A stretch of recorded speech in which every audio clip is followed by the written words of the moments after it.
அருட்பெருஞ்சோதி அருட்பெருஞ்சோதி தனிப்பெரும் கருணை அருட்பெருஞ்சோதி. எல்லா உயிர்களும் இன்புற்று வாழ்க, வள்ளல் மலரடி வாழ்க வாழ்க. கொல்லா விரதம் குவளை எல்லாம் ஓங்குக, நல்லோ நினைத்த நலம் பெறுக, நன்றி நினைத்த எல்லோரும் வாழ்க இசைந்து. உலக மக்களே, அறிவார்ந்த அன்பர்களே, ஆண்மநேய ஒருமைப்பாடுடைய அன்பர்களே, வல்லப்பமானவர்கள் அருளிய திருவெட்பாவில் 3ஆம் திருமுறையில் திருவிழாப்பேறு என்ற முதல் பதிகத்தில் இருக்கின்ற பாடலுடைய விளக்கங்களை பார்த்து கொண்டிருக்கிறோம். திருவிழாப்பேறு என்பது இறைவன் பவனி வரும்போது இறைவனுடைய திருக்கோலத்தை பார்த்து வியந்து கொண்டிருக்கின்ற நேரத்தில் மீண்டும் மறைப்பு ஏற்படுத்திவிட்டு மகனை பார்க்காமல் சிவபெருமான் மறைந்து விடுகிறார். அதாவது தியாகராஜ பெருமான் மறைந்து விடுகிறார். இதுவரையில் நாம் பார்த்த நிலை என்னவென்றால், வல்லப்பமான் அவர்கள் இந்த மண்ணுலகை வருவிக்க உற்று 9 ஆண்டுகள் வரையிலும் தான் யார் என்ற நிலை அவருக்கு தெரியாத நிலையில் இருந்து கொண்டிருந்தார். அதன் பிறகு அருட்பெருஞ்சோதி ஆண்டவர் தன் மகனை ஆட்கொள்ள வேண்டும் என்பதற்காக 9வது ஆண்டில் மகனை ஆட்கொண்டு மறைப்பை நீக்குகிறார். மறைப்பு என்பது இந்த மண்ணுலகை ஏன் வருவிக்க விட்டோம் என்ற நிலை அப்போ அவருக்கு தெரியாது. அப்போ இந்த மண்ணுலக்கு நம்ம வருவிக்க விட்டோம் என்ற நிலையை மகனுக்கு உணர்த்துகிறார். அதன் பிறகு நமது குழந்தை இறைவன் வல்லப்பமானவர்கள் இறைவனை தேடி, அதாவது தந்தையை தேடி திருவெற்றியூர் செல்லுகிறார். இந்த மண்ணுலகை வருவிக்க விட்டது அவருக்கு அந்த நிலை புரிந்துவிட்டது. எதற்காக வருவிக்க விட்டோம் என்ற நிலை அவருக்கு தெரியாது. அப்போ அந்த நிலையில் தந்தையை பார்ப்பதற்காக திருவெற்றியூர் செல்லுகிறார். திருவெற்றியூரிலே திருவிழா வீதி வரும்போது, பவனி வரும்போது மகனை பார்த்து சிவபெருமான் ஓடுகிறார். மகனை பார்த்து சிவபெருமான், அதாவது தியாகராஜ பெருமான் ஓடுகிறார். இது தொடர்ந்து நடந்து கொண்டிருக்கின்ற நிலையில் 10 பாடல்களை வளர்ப்பமாக நமக்கு அருளியிருக்கிறார்கள். திருவெற்றியூரிலே 10 வீதிகளிலே திருவிழா வரும்போது ஒவ்வொரு வீதியிலும் நின்று கொண்டு தந்தையை பார்க்க வேண்டும் என்ற ஆவலில் மகன் நின்று கொண்டிருந்த பொழுது மகனை பார்த்து திரும்பி பார்க்காமல் ஓடுகிறார். கொஞ்ச காலங்களில் அந்த நிலை மாறி மீண்டும் தந்தையை தேடி மகன் செல்லும்போது பவனி வரும்போது காட்சி கொடுக்கிறார். காட்சி கொடுத்து விட்டு மகன் மெய்மறந்த இருந்த நிலையில் மீண்டும் மாயமாகி மறைந்து விடுகிறார் சிவபெருமான். இதை ஒரு 10 பாடல்களிலே வல்லப்பமாக நமக்கு அருளியிருக்கிறார்கள். அதனுடைய விளக்கங்களை பார்த்து கொண்டிருக்கிறோம். இதுவரையிலும் 5 பாடலுடைய விளக்கங்களை பார்த்திருக்கிறோம். இன்று 6வது பாடலுடைய விளக்கத்தை பார்க்க போகிறோம். சமயங்களும் மதங்களும் மார்க்கங்களும் சூழ்ந்திருந்த காலகட்டங்களில்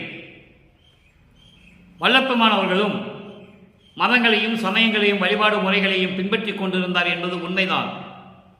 அது திருவெட்பாவில் கண்ட உண்மை. அப்போ அவருக்கு யார் என்ற நிலை தெரியாது.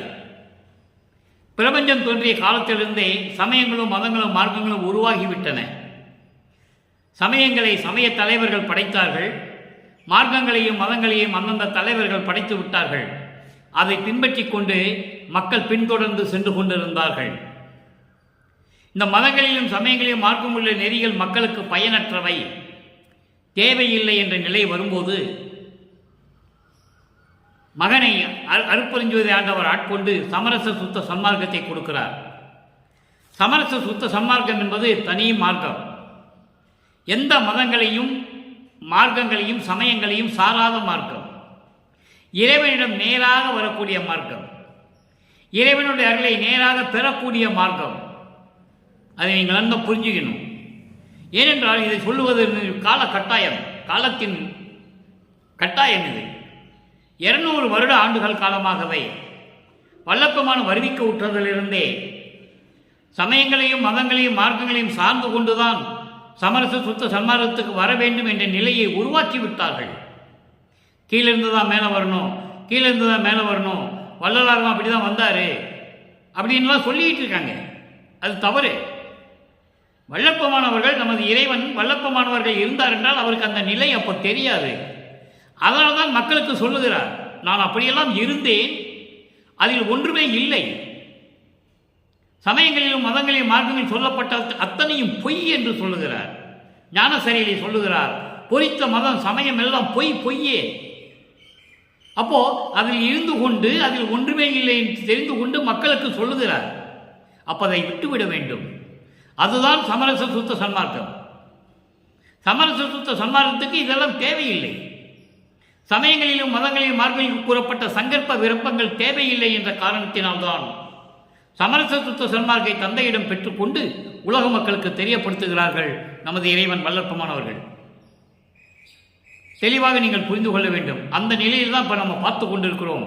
3ஆம் திருமுறை பாடலுக்கு சமயங்களையும் மதங்களையும் மார்க்கங்களையும் சார்ந்து கொண்டிருந்த காலகட்டங்களில் வல்லப்பமானவர்கள் எப்படி இறைவனை உருவகப்படுத்தி வேண்டுகிறார் என்பதையும், ஒவ்வொரு பாடலிலும் இருக்கின்ற 3 நிலைகளுக்கு விடை முடிவான முடிவு சமரச சுத்த சன்மார்க்கத்தை பெற்ற பிறகு நமக்கு 6ஆம் திருமுறையிலே அருளி இருக்கிறார்கள் என்பதையும் ஒப்பிட்டு பார்த்து கொண்டிருக்கிறோம். அந்த வகையில் நாம் பார்க்க வேண்டிய பாடல் 6வது பாடல், திருவிழா பேரு, 3ஆம் திருமுறை, பதிகம் 1. சேயை அருளும் திருவொற்றியூர் தியாகப் பெருமான். சேயை சேய் என்று சொல்லுகிறார். சேயை அருளும் திருவொற்றி தியாகப் பெருமான் வீதிதனில் தூய பவனி வர கண்டே. முதல்ல இறைவன் ஓடுகிறார். அது ஒரு பதிகத்தில் நம்ம சொல்லிட்டோம், பார்த்துட்டோம். மகனிட்டு சிக்கிக்கொண்ட பதில் சொல்ல முடியாது. ஏன்னா காலங்கள் இருக்கிறது. முன்பருவம் பின்பருவம் காட்டிதான் அருள வேண்டும் என்ற நிலையில் இருக்கும்போது மகனை பார்த்து சிவபெருமான் தெருவிலே ஓடுகிறார். அந்த நிலை முடிந்த பிறகு இப்போ பவனி வருவதை பார்க்கிறார். நல்லா கவனிக்கணும். நீங்க ஸ்டெப் பை ஸ்டெப்பாக நமக்கு கொடுக்குறாரு. ஸ்டெப் பை ஸ்டெப் ஒவ்வொரு முறைகளையும் விலக்கி சொல்லிக் கொண்டிருக்கிறார். ஒவ்வொரு பருவத்திலும் காலகட்டத்திலும். இப்போ சிவபெருமான் ஓடுறதை சொல்லி முடிச்சுட்டார். என்னை பார்த்து ஓடுறாரு, அவர் ஓட்டத்தை என்னால் பிடிக்க முடியலன்னு சொல்றாரு. அதற்கு பிறகு கொஞ்சம் நிலை மாறுகிறது. மகன் மேல் பரிதாபப்பட்டு மகன் வருந்துவதை கேட்டு, அதாவது பவனி வரும்போது காட்சி கொடுக்கிறார். அதை தான் இந்த பாடலில் பார்த்துட்டு இருக்கோம். திருவிழா பேரில் பவனி வர கண்டேன், சூழ்ந்த மகளிர் தம்மை காணேன், தாயை மறந்தேன், அன்றியும் எண்டனையும் மறந்தேன், தனிப்பட்டேன், என் தோழி என்னடி நான் இச்சை மயமாய் நின்றதுவே. இது பாடல். இப்போ இந்த பாடலில் வருகின்ற பதவுரை, அதன் பின் விளக்கம். சேயை அருளும் திருவொற்றியூர் தியாகப் பெருமான். இறைவனை உருவப்படுத்தி சொல்லுகிறார். சேயை அருளும் என்றால் காலை வாகனத்தின் மீது நின்று கொண்டு அருள் செய்து கொண்டிருக்கின்ற தியாகராஜ பெருமான். சேயை என்பது எருது, எருது என்பது காலை வாகனம். காலை வாகனத்தின் மேல் அமர்ந்து கொண்டு அருளை கொடுக்கக்கூடிய தியாகராஜ பெருமான் வீதியிலே பவனி வரும்போது நான் பார்த்தேன். மகளிர் தம்மை காணேன், என்னை சூழ்ந்திருந்த பெண்களை கூட நான் மறந்து விட்டேன் என்று சொல்லுகிறார். இங்கே தன்னை ஒரு பெண்ணாக உருவகப்படுத்தி சொல்லுகிறார். ஏற்கனவே நான் முதலிலே கூறியிருக்கிறேன். தன்னை தலைவியாகவும், அதாவது தன்னை ஒரு பெண்ணாகவும் இறைவனை தலைவனாகவும் உருவகப்படுத்தி உள்ளத்தை தோழியாக கற்பனை செய்து கொண்டு இந்த பாடலை நமக்கு அருளியிருக்கிறார்கள். உலக மக்களுக்கு சொல்லுவது போல, தோழியிடம் சொல்லுவது போல உலக மக்களுக்கு சொல்லுகிறார். அதான் விஷயம். உலக மக்களே, நான் இறைவனுடைய பவனியை பார்ப்பதற்காக திருவொற்றியூர் தியாகராஜ பெருமானிடம் சென்றிருந்தேன். அவர் காலை வாகனத்தின் மீது அமர்ந்து கொண்டு அருளை கொடுக்கக்கூடியவர். அப்படிப்பட்ட தியாகராஜ பெருமான் வீதியிலே திருவிழா வரும்போது நான் பார்த்தேன். நான் பெண்களோடு நின்று கொண்டிருந்தேன். பெண்களை மறந்து விட்டேன், நிலையை மறந்து விட்டேன். இறைவனை பார்த்தவர் மயக்கத்தில், இறைவனை பார்த்த சந்தோஷத்தில் நான் அவர்களையெல்லாம் மறந்து விட்டேன். என் தாய் சிவகாமி வள்ளியையும் மறந்தேன், என்னையும் மறந்தேன். சிவகாமி வள்ளியை மட்டுமல்ல, என்னையும் மறந்து விட்டேன். தனிமையில் நின்று கொண்டிருக்கிறேன். அற்புதமாக சொல்லுகிறார். இறைவன் வந்து மறைப்பை நீக்கிய பிறகு, 9வது ஆண்டில் மறைப்பை நீக்கிய பிறகு தந்தையை காண செல்லும் போது இறைவன் ஓடுகிறான். அப்போ அவருக்கு நிலை தெரிந்து விட்டது. தந்தை அருப்பெருஞ்சோதி என்றும் தாய் சிவகாமி வள்ளி என்றும் அவருக்கு தெரிந்து விட்டது. ஆனால் சுத்த சன்மார்க்கத்தை அப்பொழுது பெறவில்லை. அந்த நிலையை இப்போ சொல்லுகிறார். பவனி வரும்போது, என் தந்தை பவனி வரும்போது நான் பார்த்தேன், இறைவனை பார்த்தேன், தியாகராஜ பெருமானை. என்னை சுற்றி இருந்த பெண்கள் கூட்டத்தை கூட நான் மறந்து விட்டேன். என் தாய் சிவகாமி வள்ளியையும் மறந்துவிட்டேன். அது மட்டுமல்லாமல் என்னையே நான் மறந்துவிட்டேன். தனிமையில் நின்று கொண்டிருக்கிறேன் என்ற உணர்வில் நான் இருந்து கொண்டிருந்தேன். தனிமையில் விடப்பட்டேன் என்ற உணர்வில் நான் நின்று கொண்டிருந்தேன். இறைவன் மாயமாய் மறைந்து விட்டானே தோழி. அழகான கூந்தலை உடைய என் தோழியே, நான் இச்சை மயமாய் நின்றதுவே. நான் மயக்க நிலையில் ஆச்சரியப்பட்டு சந்தோஷத்தில் நின்று கொண்டிருந்த பொழுது, மெய்மறந்து நின்று கொண்டிருந்த பொழுது காட்சியை கொடுத்து விட்டு மறைந்து விட்டான் இறைவன் என்று அற்புதமாக நமக்கு அருளியிருக்கிறார்கள். இப்போ இந்த நிலையை சமரச சுத்த சன்மார்க்கத்தை பெற்ற பிறகு காலங்கள் ஓட ஓட ஒவ்வொரு பருவத்திலையும் வந்து இறைவன் ஆட்கொள்கிறார்.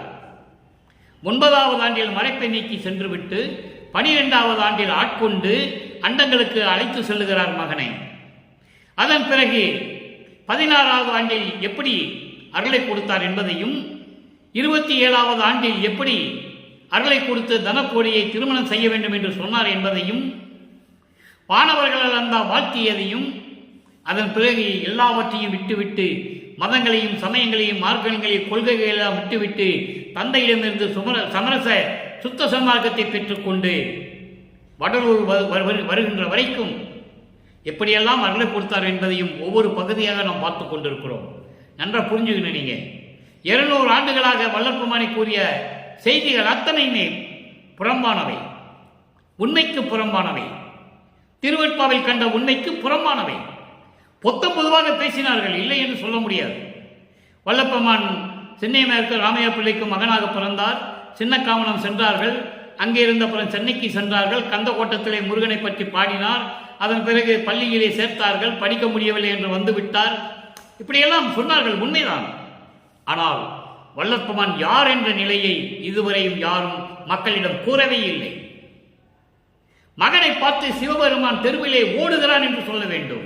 வல்லற்பெருமானை கூறுகிறார், என் தந்தை என்னை பார்த்து ஓடுகிறான் என்று சொன்னால் தானே அவருடைய இறைநிலை மக்களுக்கு புரியும். அது ஒரு பக்கம் இருக்கட்டும், பேசிக் கொண்டிருந்தால் காலம் போய்கொண்டே இருக்கும். நமக்கு நேரம் இல்லை. இப்போ இறைவனை பற்றி சொல்லிட்டாரு. காட்சி எனக்கு கொடுத்தாரு. நான் மெய்மறந்து நிலையில் நின்று கொண்டிருந்த பொழுது என்னையும் மறந்தேன், என் தாய் சிவகாமி வள்ளியும் மறந்தேன், கூட்டத்தில் இருந்த பெண்களையும் மறந்து விட்டேன். தனிமையில் நின்று கொண்டிருந்த ஒரு உணர்வு எனக்கு இருந்தது. இதெல்லாம் எப்படி வந்ததென்றால் நான் இச்சை மயமாய் நின்றதுவே என்று சொல்லுகிறார். இப்ப இந்த விளக்கத்தை கோர்வையாக சொல்லிவிடுகிறேன். 2 நிமிடம்தான். காலை வாகனத்தை மேல் அமர்ந்து கொண்டு அருள் செய்து கொண்டிருக்கிற தியாகராஜ பெருமானுடைய திருவிழா வரும்போது அவருடைய அழகை நான் கண்டேன். அவருடைய அழகை கண்டு மெய்மறந்து நான் நின்று கொண்டிருந்தேன். என்னை சுற்றி இருந்த பெண்கள் கூட்டத்தையும் நான் மறந்து விட்டேன். ஏன்னால் இவர் தன்னை பெண்ணாக உருவகப்படுத்துகிறார். அதனால் பெண்கள் கூட்டம் என்று சொல்லுகிறார். பெண்கள் கூட்டத்தையும் நான் மறந்து விட்டேன். எனது நிலை தருமாறி மட்டுமன்றியும், நிலை தடுமாறி என்பது மெய்மறந்து நிலையில் இருந்த போது என் தந்தை சிவகாமி வள்ளியையும் மறந்துவிட்டேன். அது மட்டுமல்லாமல் என்னையும் நான் மறந்துவிட்டேன். நான் தனிமையில் நின்று கொண்டிருக்கிறேன் என்ற உணர்வு மட்டும் எனக்கு இருந்தது. என் தோழியே, அழகான கூந்தலுடைய என் தோழியே, நான் இச்சமயமாய் நின்றதினால், நான் மெய்மறந்து நின்றதினால் இவ்வளவும் நடந்து விட்டது என்று சொல்லி முடிக்கிறார்கள் நமது இறைவன் வல்லப்பெருமானவர்கள். இந்த பாடலில் கூறப்பட்ட 3 நிலைகளுக்கு சமரச சுத்த சன்மார்க்கத்தை பெற்ற பிறகு, ஏன்னா இதெல்லாம் சொல்லிதான் ஆக வேண்டும், சமயங்களையும் மதங்களையும் மார்க்கங்களையும் கடந்து வந்தவர் என்று சொல்ல வேண்டும். அதை வேண்டாம் என்று சொன்னார் என்று சொல்ல வேண்டும். அப்போ இந்த பாடலில் சொல்லப்பட்ட 3 நிலைகளுக்கும் 6ஆம் திருமுறையுடைய விடைகள் எந்தெந்த பதிகத்திலே இருக்கிறது என்பதை பார்க்க போகிறோம். முதலாவதாக 6ஆம் திருமுறை பதிகம் 20 பிள்ளை பெருவிண்ணப்பம். பிள்ளை பெருவிண்ணப்பம், அந்த தலைப்பை பாருங்க, பிள்ளை பெருவிண்ணப்பம். அருப்பஞ்சாடுடைய பிள்ளை அவரே, அவர் இறைவனிடம் விண்ணப்பம் வைக்கிறார். இங்கே திருவற்றில் வைக்கிற தியாகராஜ பெருமான் என்று சொல்லுவார். அங்கே சமரச சுத்த சன்மார்க்கம் வரும்போது அருப்பெருஞ்சோதி என்று சொல்லுவார். இறைவனை சமயங்களையும் மதங்களையும் மார்க்கங்களையும் நீக்கிவிட்டு வருகிறார். ஏனென்றால் இந்த 4 யுகங்களிலும் இறைவனும் அப்படிதான் இருந்தான். இந்த சமயங்களையும் மதங்களையும் மார்க்கங்களையும் தோற்றுவித்தவர்கள் இறைவனை எப்படியெல்லாம் பாடினார்களோ அப்படியெல்லாம் காட்சி கொடுத்தான். அந்த நிலைகள் எல்லாம் மாற வேண்டும் என்பதற்காகத்தான் அருட்பெருஞ்சோதி ஆண்டவரே தனியாக ஒரு மார்க்கத்தை உருவாக்கி, சமரச சுத்த சன்மார்க்கத்தை உருவாக்கி அதை தன் மகன் கையில் கொடுத்து செயலாற்ற வேண்டும் என்பதற்காகத்தான் தன் மகனை ஒரு தாயின் வழியாக இந்த மண்ணுக்கு வருவிக்க செய்தார் என்பதுதான் சத்தியமான உண்மை என்பதை நான் பதிவு செய்ய கடமைப்பட்டிருக்கிறேன். பிள்ளை பெருவிண்ணப்பம் 6வது பாடல். 3ஆம் திருமுறையிலே பார்த்த 6வது பாடலுக்கு இங்கே 6வது பாடலில் எப்படி விளக்கம் இருக்கிறது? என்னை ஆண்டு அருளி. அங்கே ஆண்டார், ஆனால் மறைப்பை மட்டும்தான் நீக்கினார், அருளை கொடுக்கவில்லை. அதனால்தான் அவர் சமயங்களையும் மதங்களையும் மார்க்கங்களையும் சார்ந்து கொண்டே இருந்தார். அவருக்கே தெரியாது. இது ஒரு இறைவனுடைய திருவிளையாடல். மக்களுக்கு சொல்ல வேண்டும், நான் அதில் இருந்தேன், அதில் ஒன்றுமே இல்லை அப்படின்னு சொன்னாதான் மக்கள் நம்புவார்கள் என்பதற்காகத்தான் அந்த வழியிலே மகனை வரவிக்க செய்தார். என்னை ஆண்டு அருளி என் பிழை பொறுத்த இறைவனே, என்னை ஆண்டு ஆட்கொண்டு எனக்கு அருளை கொடுத்து சமரச சுத்த சன்மார்க்கத்தை கொடுத்து என் குற்றத்தை எல்லாம் மன்னித்து, பிழை என்பது குற்றங்களை எல்லாம் மன்னித்து ஆண்ட என்னை இறைவனே, திருச்சிற்றம்பலத்தை என்னை ஆண்டு, திருச்சிற்றம்பலத்தை என்னை ஆண்டு, சமரச சுத்த சன்மார்க்கத்தை என் கையில் கொடுத்து என்னை திருச்சிற்றம்பலத்துக்கு அழைத்து சென்று, அப்ப எத்தனாவது ஆண்டில் அங்கே போயிருப்பார்? சமயங்களையும் மதங்களையும் மார்க்கங்களையும் துறந்த நிலையில். நல்லா புரிஞ்சுக்கணும். நீங்க சமயங்களையும் மதங்களையும் மார்க்கங்களையும் சார்ந்து இருந்தால் திருச்சிற்றம்பலத்துக்கு போக முடியாது. திருச்சிற்றம்பலம் என்பது 16வது நிலை, ஞானத்தில் ஞானம், சரியை கிரியை யோகம். இந்த 12 நிலைகளை விட்டுவிட்டு 13வது நிலை ஞான சரியை, 14வது நிலை ஞான கிரியை, 15 ஞானத்தில் யோகம், 16 ஞானத்தில் ஞானம். அதுதான் திருச்சிற்றம்பலத்தினுடைய நிலை. அந்த சிற்றம்பலத்துக்கு என்னை அழைத்து சென்று அங்கே என்னை ஆண்டு அஞ்சேல் மகனே என்று சொல்லி, உனக்கு நல்லருள் இங்கு ஈகுதம், இங்கே நல் அருள் ஈகுதம் என்ற என் குருவே, மகனே பயப்படாதே, உன்னை நான் வருவிக்க செய்த உண்மைதான். சமயங்களையும் மதங்களையும் மார்க்கங்களையும் சார்ந்து இருக்க சொன்னது உண்மைதான். ஏனென்றால் மக்களுக்கு தெளிவுபடுத்த வேண்டும் என்பதற்காகத்தான் நான் அதை செய்தேன். இப்ப நீ பயப்படாதே, திருச்சிற்றம்பலத்தை உன்னை அழைத்து சென்று அங்கே ஆண்டு உன்னை அருளி இப்பொழுது எல்லா அருளையும் நான் உங்களுக்கு கொடுக்க போகிறேன். ஈகுதம் கொடுப்பேன், கொடுக்க போகிறேன், கொடுப்பேன் என்ற என் குருவே, என்னை வேறு எண்ணாது, என்னை பற்றி வேறு எதுவுமே நினைக்காது, நான் செய்த பிழைகளை அத்தனையும் பொறுத்து வேறு எதுவுமே நினைக்காது என் உள்ளத்தில் உணர்த்தி. அவ்வளவு அற்புதமா சொல்றாருங்களே, நீங்க புரிஞ்சுக்கணும். என் உள்ளத்திலே உணர்த்தி எனக்கு உள்ளே விளங்கும் பேரொளியே, அருட்பெருஞ்சோதியே. பேரொளி என்பது அருட்பெருஞ்சோதி. என்னை வேறு எண்ணாது என் உள்ளத்தை உணர்த்தி எனக்கு உள்ளே விளங்கும், என் உள்ளத்திலே விளங்கிக் கொண்டிருக்கின்ற, ஒளி வீசிக் கொண்டிருக்கின்ற அருட்பெருஞ்சோதியே, என்னை ஈன்று அளித்த தந்தையே. எவ்வளவு அற்புதமா சொல்றார் பாருங்க. பிரபஞ்சத்தில் எவனும் சொன்னதில்லை, எந்த முனிவனும் எந்த ரிஷியும். அவங்களாம் சமயங்களையும் மதங்களையும் மார்க்கங்களையும் சார்ந்து கொண்டு கர்ம சித்தி, யோக சித்தி, ஜீவ சமாதி முக்தி அடைந்தவர்கள். அவர்களுக்கு மெஞ்ஞானம் இல்லை என்பதை வல்லப்பமன் தெளிவாக அறிவுறுத்தி இருக்கிறார்கள் திருவுட்பாவிலே. ஞானம் உண்டு அவங்களுக்கு, இறைவன் அருள் உண்டு, ஆனால் மெஞ்ஞானம் இல்லை. மெஞ்ஞானம் என்பது முக்காலத்தையும் உணர்ந்தவன், அவன்தான் மெஞ்ஞானமுடைய இறைவன். என்னை ஈன்று அளித்த தந்தையே, என்னை இந்த மண்ணுக்கு வருவிக்க செய்து எனக்கு அருளை கொடுத்த என் தந்தையே, சமரச சுத்த சன்மார்க்கத்தை என் கையில் கொடுத்து அதற்காகவே என்னை வருவிக்க செய்த என் தந்தையே. அவ்வளவு அற்புதமா சொல்றாரு, என்னை ஈன்று அளித்த தந்தையே, விரைந்து இங்கு ஏற்று அருள் திரிசெவிக்கு இதுவே. நான் சொல்லுவதையெல்லாம், நான் சொல்லுகின்ற அந்த விண்ணப்பங்களை எல்லாம் உன் திரு செவியில் உன் காதில் ஏற்றுக்கொண்டு, நான் சொல்லுவதையெல்லாம் ஏற்றுக்கொண்டு இப்பொழுது இந்த மண்ணுலகிலே எனக்கு எல்லா அருளையும் கொடுக்க வேண்டும் என்று விண்ணப்பம் வைக்கிறார். அடுத்த ஒரு நிலை பாருங்க. அடுத்த ஒரு நிலை, இங்கே மகனை பார்த்து இறைவன் ஓடுகிறான், சிவபெருமான்.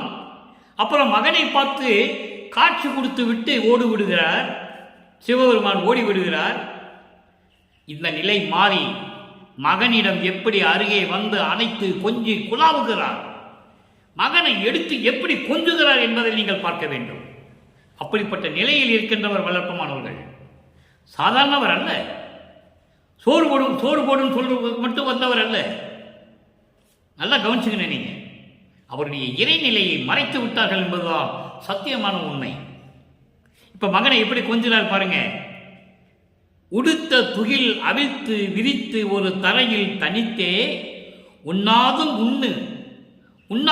உண்ணி உள்ளத்து ஒரு கலக்கத்தோடே படுத்து அயர்ந்த சிறியேன் அருக அடைந்து மகனே பயம் உனக்கு என்று என்னை பறிந்து திருக்கரத்தால் அடுத்து அணைத்து கொண்டு எடுத்து போய் பிரிது ஓர் இடத்தை அமர்த்தி நகைத்து அருளிய என் ஆண்டவனே அரசே, தொடுத்த அணி என் மொழி மாலை அணிந்து கொண்டு என் உள்ளத்தை சுத்த நடமுறைகின்ற சித்த சிகாமணியே. இது பாடல் விளக்கம் பாருங்க. மகனை பார்த்து பயந்து கொண்டு ஓடிய சிவபெருமான், இவன் கையை சிக்கக்கூடாது என்று எண்ணிய சிவபெருமான், அவன் கேட்கிற கேள்விகளுக்கு பதில் சொல்ல முடியாது. எப்படி ஒப்பந்தம் போட்டு இந்த மண்ணுலைக்கு வந்தார் என்று இருக்கிறது திருவருட்பாவிலே. பிரபஞ்சத்தின் உண்மை அங்கே இருக்கிறது. ஆக இவனிடம் இப்பொழுது சிக்கிவிட்டால் நம்மள பதில் சொல்ல முடியாது என்று சொல்லிய ஓடிய சிவபெருமான் இப்ப மகனை எப்படி கொஞ்சுகிறார் என்பதை பாருங்கள். துடுத்த துகில் அவித்து விரித்து, நான் கட்டிய துணியை வேஷ்டி, அந்த துகில் என்றால் துணி, துகிலை உரித்து எடுத்து தரையிலே விரித்து நினைக்காதையெல்லாம் எண்ணி நினைத்து பார்க்கக்கூடாதெல்லாம் நினைத்து உள்ளத்திலே கலக்கத்தோட நான் படுத்து இருந்த நேரத்தில் மேலே போட்டிருக்கிற துண்டை எடுத்து தரையில் விரிச்சு நான் படுத்துக்கிட்டு இருக்கும்போது வந்தானே இறைவன், என் அப்பன் சிவபெருமான் என் மறைப்பை நீக்கிவிட்டு சென்று விட்டான். அதன் பிறகு அவனுடைய பேரழகை பார்த்து ரசித்தேன். பவனி வரும்போது மெய்மறந்த நிலையில் மீண்டும் மறைந்து விட்டான் என்று எப்படியெல்லாம் எண்ணாதையெல்லாம் எண்ணி ஏன் வருவிக்க உற்றேன் இந்த மண்ணுளுக்கு என்று தெரியவில்லை. இதன் முடிவு என்னாகுமோ ஏதாகுமோ என்று கூட எனக்கு தெரியவில்லை என்று எண்ணாதையெல்லாம் எண்ணி இனி என்ன நடக்கப் போகிறதோ என்று கூட தெரியவில்லை என்று ஏங்கிக் கொண்டு நான் படுத்து மனசிலே கலக்கத்தோட உள்ளத்திலே கலக்கத்தோடு இருந்தபோது என் அருகிலே, இந்த மகன் அருகிலே வந்து சிறியேன் அருக என்று சொல்லுகிறார். அருக வந்து அணைந்து, மகனே நான் படுத்து அயர்ந்திருந்த இடத்தில் எப்படி சொல்றார் பாருங்க. இதெல்லாம் மக்களிடம் யார் சொன்னது? சொல்லவே இல்லை. படுத்து இருந்தபோது பக்கத்தில் வந்து அணைத்து, மகனே எப்படி சொல்றார் பாருங்க. இறைவனை பற்றி பேசும்போது உள்ளம் பூரிப்படை, ஆனந்த கண்ணீர் வரும், வேறொன்றும் இல்லை. அப்படிப்பட்ட இறைவனை புரிந்து கொள்ளாமல் இருக்கிறார்களே என்பதுதான் ஆனந்தம். அருக அணைந்து, மகனே பயம் உனக்கு ஏன் பயப்படுகிறாய்? உன்னை விட்டு ஓடிவிட்டேன் என்று நினைத்தாயா? உனக்கு காட்சி கொடுத்து விட்டு ஓடிவிட்டேன் என்று நினைத்தாயா மகனே? அதெல்லாம் இல்லை. ஏன் என்று என்னை பரிந்து என்றால் என்னை விரும்பி அன்பாக பேசி அவருடைய திருக்கரத்தால் அடுத்து என்றால் எடுத்து அணைத்து கொண்டு கொஞ்சி குலாவி எடுத்து போய் இன்னொரு இடத்தில் படுக்க வைத்து அமர்த்தி, இன்னொரு இடத்தில் உட்கார வைத்து நகைத்து அருளிய என் ஆண்டவனே. யாராவது சொல்லியிருக்காங்களா இதுவரைக்கும்? கோடான கோடி பேர் தோன்றினார்கள், இறைவனை பார்க்கவே இல்லை. அவர்கள் வேறு ஒரு உருவத்தில் பார்த்திருக்கிறார்கள். அசீரிய வாக்கு மூலம் அருளை பெற்றிருக்கிறார்கள். உண்மையான இறைவனுடைய உருவை யாருமே பார்த்ததில்லை. யாராக இருந்தாலும் சரி, பிரம்மன் திருமால் முதல் சமய புறவர்கள் வரை, ரிஷிகள் முதல் யாருமே இருந்தாலும் சரி, இறைவனுடைய முழு உருவத்தை யாருமே பார்த்ததில்லை. அப்படிப்பட்ட இறைவன் மகனை கொஞ்சி குலாவி பயப்படாத மகனே, உனக்கு நேரம் வந்துவிட்டது. உனக்கு நான் எல்லா அருளையும் கொடுக்க வேண்டும். 5 தொழிலையும் உனக்கு கொடுக்க வேண்டும். இந்த பிரபஞ்சத்தை இயக்கக்கூடிய அத்தனையும் உனக்கு கொடுக்க வேண்டும். வா, என்னோடு உனக்கு சாகா கல்வி கற்றுத் தருகிறேன் என்று சொல்லி மகனை கொஞ்சி குலாவி அணைத்துக் கொண்டு எடுத்து செல்லுகிறார் திருச்சிற்றம்பலத்துக்கு 16வது நிலைக்கு. பயந்து ஏன் இருக்கிறாய் மகனே, பயப்படாதே என்று சொல்லி அவருடைய திருக்கரத்தால் மகனை எடுத்து கொஞ்சி குலாவி இன்னொரு இடத்துல உட்கார வச்சு நகைத்து அருளிய என் ஆண்டவனே, அரசே, தொடுத்த அணி என் மொழி மாலை அணிந்து கொண்டு என் உள்ளத்தை சுத்த நடம்புரிகின்ற சித்த சிகாமணியை சுத்த நடம்புரிகின்றன்னு சொல்ற பாருங்க. ஏன் நடம்புரிகின்ற சொல்லலாமே, ஏன் சுத்த நடம்புரிகின்ற சமயங்களையும் மதங்களையும் மார்க்கங்களையும் கொண்ட கொள்கைகளை எல்லாம் நீக்கிவிட்டு, இறைவனை எல்லா கொள்கைகளையும் நீக்கிவிட்டு சமரச சுத்த சன்மார்க்க நிலையில் இருந்து கொண்டு அருளாட்சி செய்து கொண்டு அருளண்டனம் செய்து கொண்டிருக்கின்ற என் உள்ளத்தில் இருக்கின்ற தலைவனே என்று சொல்லுகிறார். ஆக இந்த விளக்கத்தை நீங்கள் நன்றாக புரிந்து கொள்ள வேண்டும் என்பதிலே, மகனை பார்த்து ஓடிய சிவபெருமான், மகனுக்கு காட்சி கொடுத்து விட்டு ஏமாற்றிவிட்ட சிவபெருமான் சமரச சுத்த சன்மார்க்கத்தை பெற்ற பிறகு எப்படி மகனை கொஞ்சி குலாவி அருளை கொடுக்கிறார் என்பதை பார்த்து விட்டோம். கடைசியாக ஒரு நிலை. என்ன நிலை?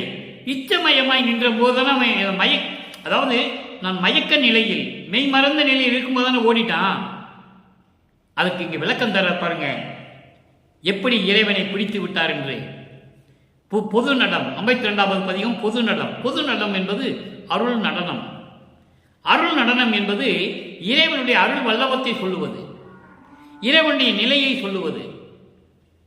அருள் நடனம் என்பது இறைவனுடைய அருள் வல்லவத்தை சொல்லுவது, இறைவனுடைய அருள் வலிமையை சொல்லுவது.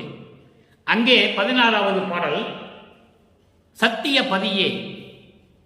சத்திய பதியே என்பது அருட்பெருஞ்சோதியே, சத்திய நிதியே, எல்லா அருள்களையும் பெற்றுக்கொண்ட அருள் செல்வமே, அருள் செல்வமே, சத்திய ஞானமே, மெஞ்ஞானம் கொண்ட இறைவன். அதான் சத்திய ஞானம் என்று சொல்லுகிறார். வேறு ஞானமே என்று சொல்லவில்லை. சத்திய ஞானம் என்பது மெஞ்ஞானம் கொண்ட இறைவனே, வேத நித்திய நிலையே, வேதங்களுக்கெல்லாம் நித்திய நிலையாக இருக்கக்கூடிய இறைவனே, அழிவில்லாமல், நித்திய என்பது அழிவில்லாமல், அழியாத நிதியே, நிலையே, நித்திய நிறைவே, பரிபூரணமாக வீசிக்கொண்டு ஒளி வீசிக்கொண்டிருக்கின்ற இறைவனே, நித்திய வாழ்வருள் நிதியே, அழிவில்லாத அருளையெல்லாம் சொல்லக்கூடிய என் அருள் செல்வமே, எல்லாமே இறைவனே சொல்லுகிறார். இப்படிப்பட்ட இறைவன் என்று சொல்லுகிறார். அங்கே ஒரே வரியில் சொல்லுவார் 3ஆம் திருமுறையிலே, காலை வாகனத்தின் மீது ஏறிக்கொண்ட தியாகராஜ பெருமான் மட்டும்தான் சொல்லுவார். இங்கே எப்படியெல்லாம் சொல்றார் பாருங்க இறைவனை. நித்திய இன்புருவே, நித்திய இன்புருவே, அருளாற்றல்களை எல்லாம் சித்து வல்லமைகள் எல்லாம் பெற்றுக்கொண்ட பேரின்பமான உருவமானவனே, சித்தியின் கருவே, மூலமே என்று சொல்கிறார். கரு என்பது மூலம், மூலம் என்பது ஆதி மூலம், ஆதி மூலம் என்பது ஆதியில் பிரபஞ்சம் தோன்றிய காலத்திலிருந்தே ஆதியும் அந்தமில்லாத இறைவன், சுயமாக தோன்றிய இறைவன். அப்படிப்பட்ட இறைவனே சித்தியே, சித்தி மட்டும் சொல்லல, சித்தியே என்று சொல்லுகிறார். இறைவனை மெஞ்ஞானமுடைய இறைவன் என்று சொல்லுகிறார். எனது புத்தியின் தெளிவே, என் அறிவின் தெளிவே, என் அறிவை விளங்க வைத்த இறைவனே, அருட்பெருஞ்சோதியே, புத்தமுது அளித்து, புத்த அமுது என்பது இங்கே சமரச சுத்த சன்மார்க்க அமுது.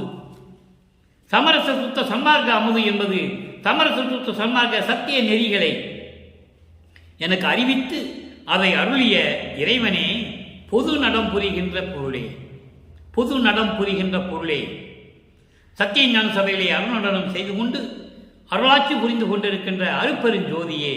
பொருள் என்பது அருட்பெருஞ்சோதி ஆண்டவர், அருட்பெருஞ்சோதியே என்று சொல்லி இந்த பாடலை அறிவிக்கிறார்கள். இறுதியாக மகனை பார்த்து ஓடிய சிவபெருமான், அதன் கீழ் இறக்கப்பட்ட மகனுக்கு காட்சி கொடுத்த சிவபெருமான், அதுக்கு பிறகு மதங்களையும் சமங்களையும் மார்க்கங்களையும் விட்டு விட்டு அருட்பெருஞ்சோதி ஆன பிறகு மகனை ஆட்கொண்ட அருட்பெருஞ்சோதி மகனிடம் வந்து எப்படியெல்லாம் அருளை கொடுத்தார் என்பதையும், இறுதியாக எல்லா அருளையும் பெற்றுக்கொண்ட பிறகு எல்லா அருளையும் பெற்றுக்கொண்ட பிறகு இறைவனுக்கு நான் அடைக்கலம் என்று எப்படி சொல்லுகிறார்? அதையும் பார்க்க வேண்டும். இது முடிவான நிலை. வல்லப்பெருமான் இந்த மண்ணுக்கு வரி வகுத்திருக்க காரணமே அதுதான். 4 யுகங்களிலும் சமயங்களும் மதங்களும் மார்க்கங்களும் சூழ்ந்திருந்து மக்களை துன்புறுத்தி விட்டன. அதை வழிநடத்தியவர்களும் மக்களை தவறான பாதையில் கொண்டு சென்று கொண்டிருந்தார்கள். இயற்கை உண்மை கடவுள் அருட்பெருஞ்சோதி ஆண்டவருடைய நிலையையும் யாரும் சொல்லவில்லை. மதங்களிலும் சமயங்களிலும் மார்க்கங்களிலும் சொல்லப்பட்ட வழிபாட்டு முறைகள் பொய்யானவை என்று யாரும் சொல்லவில்லை. அதை கூறுவதற்காகத்தான் சமரச சுத்த சன்மார்க்கத்தை மக்களிடையே கொண்டு போய் சேர்க்க வேண்டும் என்ற நோக்கத்தில்தான் தன் மகனை ஒரு தாயின் வழியாக இந்த மண்ணுலைக்கு வருவிக்க செய்தார் என்பது உண்மையான விஷயம், சத்தியம் அதுதான். இப்போ இன்னும் ஒரே ஒரு விளக்கம் இறுதியாக. பதிகம் 65 அடைக்கலம் புகுதல் 6வது பாட்டு. இங்கே திருவள்ளாப்பேறு 3ஆம் திருமுறையிலே வருகின்ற 6வது பாடலுக்கினுடைய நிறைவு முடிவான நிலை அங்கே சொல்லுகிறார். 65வது பதிகம் அடைக்கலம் புகுதல் 6வது பாடலில் சொல்லுகிறார். சமரச சுத்த சன்மார்க்கத்தை பெற்ற பிறகு நீண்ட மறைகள் ஆகமங்கள், நீண்ட மறைகள் ஆகமங்கள் நெடுநாள் முயன்று வருந்தி நின்று வேண்ட அவைகளுக்கு ஒரு சிறிதும் விளங்க காட்டாது என் மொழியை பூண்ட அடியை என் தலைமேல் பொருந்த பொருத்தி எந்தனை ஆண்ட கருணை கடலே அடியேன் உன்றன் அடைக்கலமே, அடியேன் உன் அடைக்கலமே என்று சொல்லுகிறார். இப்போ இதனுடைய விளக்கம் பாருங்க. நீண்ட மறைகள் என்பது 4 வேதங்கள். ரிக்வேதம், யசுர்வேதம், சாமவேதம், அதர்வண வேதம். இந்த 4 வேதங்களும் ஆகமங்கள். ஆகமங்கள் என்பது சித்தாந்தம் கொண்ட சிவநெறி நூல்கள், சித்தாந்தம் கொண்ட சிவநெறி நூல்கள். இந்த வேதங்களும் இந்த ஆகமங்களும் நெடுநாள் முயன்று இறைவனை பார்க்க வேண்டும் என்று தவித்துக் கொண்டிருக்கின்றன. இறைவனை எப்படியாவது பார்க்க வேண்டும் என்று வருந்தி நின்று கொண்டிருக்கின்றன. வருந்தி நின்று கொண்டிருக்கின்றன. எங்களுக்கு காட்சி கொடுங்கள் இறைவா. வருந்தி நின்று வேண்ட அவைகளுக்கு ஒரு சிறிதும் விளங்க காட்டாது, அவங்களுக்கு ஒரு நிலையை கூட விளங்கும்படியாக காட்டாமல். இதை ஒரே ஒரு இடம் மட்டும் நான் சொல்ல கடமைப்பட்டிருக்கிறேன். அன்பர்களை, அருட்பாவை பற்றி சொல்லும்பொழுது விளக்கம் வந்து கொண்டே இருக்கும், நமக்கு நேரம் பத்தாது, அவ்வளவுதான். இந்த வேதங்களும் ஆகமங்களும் எப்படியெல்லாம் இறைவனை முயன்று பார்க்க முடியவில்லை, வருந்தி நின்று வேண்டுகிறார்கள். இவர்கள் மட்டுமல்ல, ருத்திரிலிருந்து பிரம்மனிலிருந்து எல்லாமே வேண்டுறாங்க. எவ்வளவோ இருக்கு. வேதங்களும் தனித்தனியாக சென்று இவங்கெல்லாம் இந்த அதாவது ருத்திரன் பிரம்மர் மின்னோர் வேந்தர் உருகரிடர் காந்தர் இயக்கர் பூதர் மற்ற வானவர்கள் முதல்வர் மனத்தால் தேடி கருத்தறிந்து தனித்தனியாக சென்று வேதங்களை வினவ. மகாதேவ மலையில் வரும் அது. வேதங்கிட்ட போய் சொல்றாங்க, இந்த பிரம்மன், திருமால், ருத்திரன், மாணவர்கள், முனிவர்கள், சித்தர்கள், யோகிகள் எல்லாருமே நாங்கள் இறைவனை பார்க்க முடியல வேதங்களே, நீங்க ஏதாவது இறைவனை பார்த்துருக்கீங்களா என்று கேட்குறாங்க. வேதங்களும் நாங்கள் பார்க்கவே இல்லையே என்று சொல்ல, இவங்களுக்கே பார்க்க முடியல, நம்ம போய் பார்த்துட்டு வருவோம் அப்படின்னு இவங்க போறாங்க. வேதங்கள்லாம் போகுது. வேதங்களை தனித்தனியே சென்று வேதங்களை வினவ மற்றவையும் காணம் என்று வருத்தமுற்று அவங்களோடு புலம்பி நின்ற வஞ்சவெளியே இன்பமயமாம் தேவை என்று சொல்லுவார். இது மகாதேவமாலை 1ஆம் திருமுறையிலே வரும். அப்போ வேதங்கள் ஆகமங்களும் இறைவனை தேடி செல்லுகின்றன, பார்க்க முடியவில்லை. அப்படி அவர்களுக்கெல்லாம் விளங்க காட்டாது, அவங்களுக்கெல்லாம் காட்டாது.